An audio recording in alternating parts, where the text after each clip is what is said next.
नमस्कार दोस्तों, सुप्रभात। आज 23 फरवरी 2026, दिन सोमवार, तिथि षष्ठी है। और चलिए देखते हैं आज की 20 मुख्य खबरें पर। उससे पहले आपने अगर अभी तक इस वीडियो को लाइक नहीं किया है तो पहले इसे लाइक कर ले, और अगर इस चैनल पर नए हैं तो इसे सब्सक्राइब भी कर ले। वह वीडियो कैसा लगा कमेंट में जरूर बताएं। चलिए बढ़ते हैं आज की पहली खबर में। परिवहन व्यवस्था को नई रफ्तार मिलने जा रही है। मेरठ में नमो भारत रैपिड रेल और मेरठ मेट्रो के किराए आधिकारिक रूप से जारी कर दिए गए हैं। नमो भारत रैपिड रेल में न्यूनतम किराया 20 रुपये रखा गया है, जबकि दिल्ली के सराय काले खां से मेरठ के मोदीपुरम तक अधिकतम किराया 210 रुपये होगा। वहीं मेरठ मेट्रो में सफर के लिए यात्रियों को 20 से 60 रुपये तक चुकाने होंगे। यह दोनों परियोजनाएं शहर और दिल्ली के बीच तेज, सुलभ और किफायती यात्रा का नया विकल्प प्रदान करेंगी। चलिए बढ़ते हैं अगली खबर की ओर।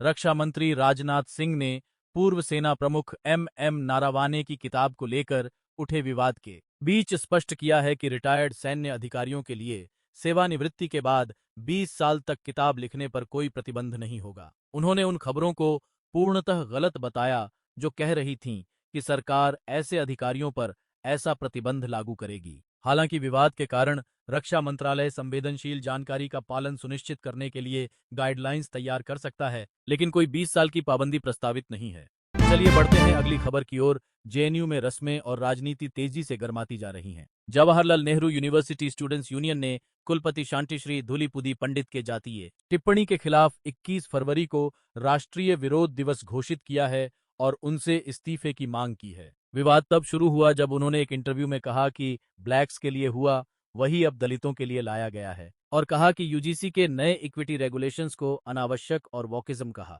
जेएनयूएसयू ने इसे जातिगत असंवेदनशीलता बताया और पूरे देश में विरोध की योजना बनाई। कुलपति ने बाद में सफाई दी कि उनके शब्दों को गलत संदर्भ में पेश किया गया। चलिए बढ़ते हैं अगली खबर की ओर। भारत और इजरायल के बीच रक्षा और तकनीकी साझेदारी को एक नई दिशा मिलने वाली है, क्योंकि नरेंद्र मोदी जल्द ही इजरायल का 2 दिवसीय दौरा 25 से 26 फरवरी कर रहे हैं, जो 8 वर्षों में उनका पहला इजरायल प्रवास होगा। इस यात्रा को दोनों देशों के बीच डिफेंस, उन्नत तकनीक और आर्टिफिशियल इंटेलिजेंस सहयोग के विस्तार की दिशा में महत्वपूर्ण कदम माना जा रहा है। विशेषज्ञों के अनुसार रक्षा उपकरणों, साइबर सुरक्षा और एआई तकनीक के ट्रांसफर और साझेदारी से आने वाले दशक में रणनीतिक साझेदारी की दिशा तय होगी। यह सहयोग दोनों देशों की वैश्विक रक्षा क्षमता को मजबूत कर सकता है और भू राजनीतिक संतुलन पर भी असर डाल सकता है। चलिए बढ़ते हैं अगली खबर की ओर। दिल्ली एनसीआर में मौसम आज गर्म लगता है, जहां अधिकतम तापमान करीब 32 डिग्री सेल्सियस तक पहुंच सकता है और धूप के कारण गर्मी का एहसास बना रहेगा। मौसम विभाग, इंडिया मीट्रोलॉजिकल डिपार्टमेंट ने मौसम में गर्मी का रुझान बताया है और लोगों को धूप से बचते रहने की सलाह दी है। दिल्ली, गाजियाबाद एवं नोएडा में तापमान में वृद्धि जारी है और आसपास के इलाकों में धूप तथा साफ मौसम का पूर्वानुमान है। बाहर निकलते समय पानी पीते रहना और हल्के कपड़े पहनना जरूरी होगा। मौसम स्पष्ट रहने के साथ हवा हल्की और शुष्क रहेगी। चलिए बढ़ते हैं अगली खबर की ओर। जम्मू कश्मीर के किश्तवाड़ जिले के चतरू क्षेत्र में आज सुरक्षा बलों और आतंकियों के बीच भयंकर मुठभेड़ हुई। ऑपरेशन के दौरान जैश-ए-मोहम्मद से जुड़े 3 आतंकवादी, जिनमें एक कुख्यात कमांडर सैफुल्ला भी शामिल था, को सुरक्षा बलों ने मार गिराया। मुठभेड़ में युद्ध स्तर के हथियार और उपकरण बरामद किए गए हैं, जिससे इलाके में सक्रिय आतंकी नेटवर्क को बड़ा झटका लगा है। यह कार्रवाई आतंकवाद विरोधी अभियानों की निरंतर कड़ी का हिस्सा बताई जा रही है और खोजबीन जारी है ताकि क्षेत्र को और सुरक्षित बनाया जा सके। चलिए बढ़ते हैं अगली खबर की ओर। अमेरिका में डोनाल्ड ट्रंप की व्यापक व्यापार नीति को बड़ा झटका लगा है, जब यूएस सुप्रीम कोर्ट ने उनके द्वारा लगाए गए वैश्विक टैरिफ इंपोर्ट ड्यूटी को रद्द कर दिया। कोर्ट ने 6-3 के फैसले में कहा कि राष्ट्रपति अकेले यह टैरिफ नहीं लगा सकते और अमेरिकी संसद के पास ही टैक्स का अधिकार है, जिससे यह नीति अवैध ठहराई गई। इसके बाद ट्रंप ने तुरंत 10% वैश्विक टैरिफ लगाने का नया आदेश जारी किया है और कुछ रिपोर्टों के अनुसार इसे 15% तक बढ़ाने की भी घोषणा की है, जिससे वैश्विक व्यापार और देशों के साथ व्यापार वार्ताओं पर असर पड़ने की आशंका जताई जा रही है। चलिए बढ़ते हैं अगली खबर की ओर। डीएफसी फर्स्ट बैंक में करीब 590 करोड़ रुपए के बड़े फ्रॉड का मामला सामने आया है। बैंक की चंडीगढ़ शाखा में कुछ कर्मचारियों पर हरियाणा सरकार से जुड़े खातों में गड़बड़ी करने का आरोप है। शुरुआती जांच में अनियमित लेन देन और नियमों के उल्लंघन के संकेत मिले हैं, जिसके बाद बैंक प्रबंधन ने 4 कर्मचारियों को निलंबित कर दिया है। बैंक ने स्पष्ट किया है कि मामले की आंतरिक और बाहरी एजेंसियों से जांच कराई जा रही है और दोषियों के खिलाफ सख्त कार्रवाई होगी। बैंक का दावा है कि सरकारी धन की सुरक्षा के लिए सभी आवश्यक कदम उठाए जा रहे हैं। चलिए बढ़ते हैं अगली खबर की ओर। धर्मगुरु जगतगुरु रामभद्राचार्य ने यूजीसी के प्रस्तावित नियमों को लेकर कड़ा बयान दिया है। उत्तर प्रदेश के बस्ती में आयोजित कार्यक्रम के दौरान उन्होंने कहा कि अगर यूनिवर्सिटी ग्रांट्स कमीशन के नियमों पर गंभीरता से विचार नहीं किया गया तो देश में गृहयुद्ध जैसे हालात बन सकते हैं। उन्होंने स्पष्ट कहा कि जब तक वे धर्माचार्य हैं, किसी भी तरह की मनमानी को स्वीकार नहीं करेंगे और ऐसा कोई कानून लागू नहीं होना चाहिए जो समाज में असंतोष और विभाजन पैदा करे। उनके बयान के बाद इस मुद्दे पर राजनीतिक और सामाजिक हलकों में चर्चा तेज हो गई है। चलिए बढ़ते हैं अगली खबर की ओर। कांग्रेस ने विधानसभा के घेराव का ऐलान करते हुए भिंड में इसकी रणनीति तैयार की है। इंडियन नेशनल कांग्रेस के शहर अध्यक्ष ने कहा कि भारत अमेरिका व्यापार समझौता किसानों के लिए नुकसानदेह है और इससे उनकी आय व भविष्य पर प्रतिकूल असर पड़ेगा। भिंड में हुई बैठक में आंदोलन की रूपरेखा तय की गई, जिसमें बड़ी संख्या में कार्यकर्ताओं और किसानों की भागीदारी की योजना है। कांग्रेस का आरोप है कि सरकार ने किसानों के हितों को नजरअंदाज कर यह समझौता किया है। पार्टी ने मांग की है कि समझौते पर पुनर्विचार हो, अन्यथा आंदोलन को और तेज किया जाएगा। चलिए बढ़ते हैं अगली खबर की ओर। पश्चिम बंगाल में एसआईआर स्पेशल इंटेंसिव रिवीजन को लेकर सियासी और कानूनी हलचल तेज हो गई है। सुप्रीम कोर्ट ऑफ इंडिया ने मामले में सख्त रुख अपनाते हुए अपनी सुपर पावर का इस्तेमाल किया और साफ कहा कि अगर रिवीजन का काम सही तरीके से नहीं हुआ तो ममता बनर्जी सरकार को इसके अंजाम भुगतने पड़ सकते हैं। कोर्ट की टिप्पणी के बाद राज्य की प्रशासनिक व्यवस्था पर सवाल खड़े हो गए हैं। विपक्ष ने आरोप लगाया है कि एसआईआर में लापरवाही लोकतांत्रिक प्रक्रिया को प्रभावित कर सकती है, जबकि सरकार पर दबाव और बढ़ गया है। चलिए बढ़ते हैं अगली खबर की ओर। सुरक्षा बलों ने देश भर में नक्सलवाद को समाप्त करने के अभियान को तेज करते हुए लगभग 175 नक्सली स्मारकों को ध्वस्त किया है, ताकि नक्सल विचारधारा के प्रतीकों को मिटाया जा सके। सेंट्रल रिजर्व पुलिस फोर्स के महानिदेशक जीपी सिंह ने कहा कि यह बड़ी कार्रवाई नक्सलियों के आखिरी सहारे को खत्म करने की दिशा में एक निर्णायक कदम है और गृह मंत्रालय द्वारा तय 31 मार्च 2026 के लक्ष्य को पूरा करने में मदद करेगी। उन्होंने बताया कि स्मारकों के अलावा हथियार, विस्फोटक और आईईडी सामग्री भी जब्त की गई है, जिससे नक्सल प्रभावित इलाकों में शांति बहाल करने के प्रयासों को बल मिला है। चलिए बढ़ते हैं अगली खबर की ओर।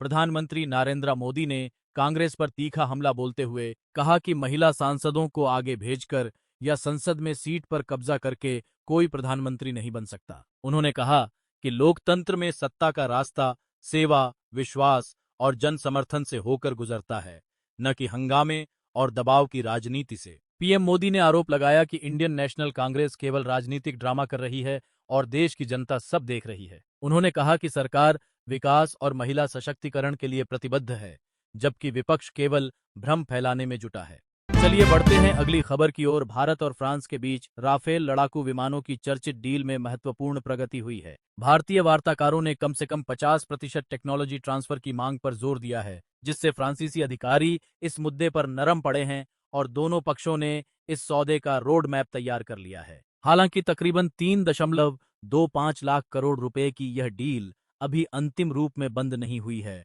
और इसके पूर्ण समापन में लगभग 1 साल तक का समय लग सकता है। यह सौदा भारत की रक्षा उत्पादन क्षमता और मेक इन इंडिया पहल के लिए रणनीतिक रूप से महत्वपूर्ण माना जा रहा है, जिसमें अधिकांश विमानों के भारत में निर्माण पर बल दिया गया है। चलिए बढ़ते हैं अगली खबर की ओर। बिहार में टोल प्लाजा पर ई डिटेक्शन सिस्टम के जरिए हर महीने करीब 6 करोड़ रुपए से अधिक के ई चालान काटे जा रहे हैं, जिससे वाहन चालकों के दस्तावेजों की वैधता और नियमों के पालन पर निगरानी बढ़ गई है। यह हाईटेक सिस्टम टोल प्लाजा से गुजरते ही फिटनेस, बीमा और प्रदूषण प्रमाण पत्र जैसी आवश्यक कागजात की जांच करता है और गलत/अप्राप्त दस्तावेज पाए जाने पर चालान अपने आप जारी कर देता है। परिवहन विभाग का कहना है कि इसका मकसद सड़क सुरक्षा व ट्रैफिक नियमों का सख्त पालन सुनिश्चित करना है, जबकि वाहन चालकों से कहा गया है कि वे अपने दस्तावेज समय पर अपडेट रखें। चलिए बढ़ते हैं अगली खबर की ओर। प्रधानमंत्री नरेंद्र मोदी ने AI समिट के दौरान हुए कांग्रेस के शर्टलेस प्रोटेस्ट पर तीखा वार करते हुए कहा कि विपक्ष ने इसे गंदी और नंगी राजनीति का अखाड़ा बना दिया है। उन्होंने कहा कि ऐसी हरकतों से राष्ट्रीय हित और सुरक्षा पर ध्यान भटकाने की कोशिश की जा रही है। पीएम मोदी ने आरोप लगाया कि कुछ राजनीतिक दल प्रदर्शन को राजनीतिक ड्रामा के रूप में इस्तेमाल कर रहे हैं, बजाय इसके कि वह देश के तकनीकी और आर्थिक विकास पर चर्चा करें। उनका यह बयान दिल्ली मीरठ RRTS उद्घाटन कार्यक्रम के दौरान आया। चलिए बढ़ते हैं अगली खबर की ओर। अमेरिका में एक सीनियर अमेरिकी सीनेटर के बयान से सियासी हलचल तेज हो गई है। सीनेटर ने दावा किया कि प्रधानमंत्री नरेंद्र मोदी ने कि राष्ट्रपति डोनाल्ड ट्रंप को नोबेल शांति पुरस्कार के लायक नहीं माना, जिससे ट्रंप नाराज हुए। सीनेटर के अनुसार इसी नाराजगी के चलते भारत पर 50% टैरिफ लगाने का फैसला किया गया। इस बयान के बाद भारत अमेरिका व्यापार संबंधों और कूटनीतिक समीकरणों पर सवाल उठने लगे हैं। हालांकि भारत सरकार की ओर से इस दावे पर अब तक कोई आधिकारिक प्रतिक्रिया नहीं आई है, लेकिन विशेषज्ञ इसे राजनीतिक बयानबाजी बता रहे हैं। चलिए बढ़ते हैं अगली खबर की ओर। कांग्रेस के प्रदेश अध्यक्ष अजय राय ने सरकार पर तीखा हमला बोला है। उन्होंने आरोप लगाया कि सरकार जानबूझकर शंकराचार्य को फंसा रही है, जो सनातन धर्म का अपमान है। अजय राय ने कहा कि शंकराचार्य किसी राजनीतिक व्यक्ति नहीं, बल्कि धर्माचार्य हैं और उनके साथ इस तरह का व्यवहार करोड़ों सनातन मानने वालों की भावनाओं को ठेस पहुंचाता है। उन्होंने सरकार से मामले में तुरंत हस्तक्षेप करने और स्थिति स्पष्ट करने की मांग की। अजय राय के इस बयान के बाद सियासी बयानबाजी तेज हो गई है और मामला राजनीतिक तूल पकड़ता जा रहा है। चलिए बढ़ते हैं अगली खबर की ओर। उत्तर प्रदेश के सिद्धार्थनगर जिले से एक चौंकाने वाला मामला सामने आया है, जहां एक प्राइवेट शिक्षक, जिसकी मासिक आय सिर्फ 6 से 7 हजार रुपए है, उसे करीब 2 करोड़ रुपए का GST/टैक्स नोटिस भेजा गया है। नोटिस मिलने पर युवक ओम प्रकाश वर्मा हैरान और परेशान है और कहा है, मैं गरीब आदमी हूं, मुझे बेवजह फंसाया जा रहा है। ये जांच में पता चला है कि किसी ने उनके पैन कार्ड का दुरुपयोग कर 2 फर्जी कंपनियां बनाई और करोड़ों का कारोबार दिखाया गया, जिससे टैक्स राशि उन पर थोप दी गई। पीड़ित अब न्याय के लिए थाने और टैक्स विभाग के चक्कर लगा रहा है। चलिए बढ़ते हैं अगली खबर की ओर। इलेक्शन कमीशन ऑफ इंडिया ने SIR प्रक्रिया पूरी होने के बाद 9 राज्यों और केंद्र शासित प्रदेशों की फाइनल ड्राफ्ट वोटर लिस्ट जारी कर दी है। इस संशोधन के दौरान करीब 1.70 करोड़ मतदाताओं के नाम हटाए गए हैं। आयोग के अनुसार यह कदम फर्जी, डुप्लीकेट और स्थानांतरित मतदाताओं के नाम हटाकर चुनावी सूची को शुद्ध और पारदर्शी बनाने के लिए उठाया गया है। ईसी ने बताया कि सूची में सुधार की प्रक्रिया नियमों के तहत की गई और प्रभावित मतदाताओं को आपत्ति दर्ज कराने का अवसर भी दिया गया। इस फैसले के बाद राजनीतिक हलकों में चर्चा तेज हो गई है। वीडियो को पूरा देखने के लिए धन्यवाद। अगर वीडियो पसंद आई हो तो इसे लाइक और शेयर करें, और अगर आप इस चैनल पर नए हैं तो इसे सब्सक्राइब भी कर ले, और अगर वीडियो के बारे में कोई सुझाव हो तो उसे कमेंट में जरूर लिखें। धन्यवाद।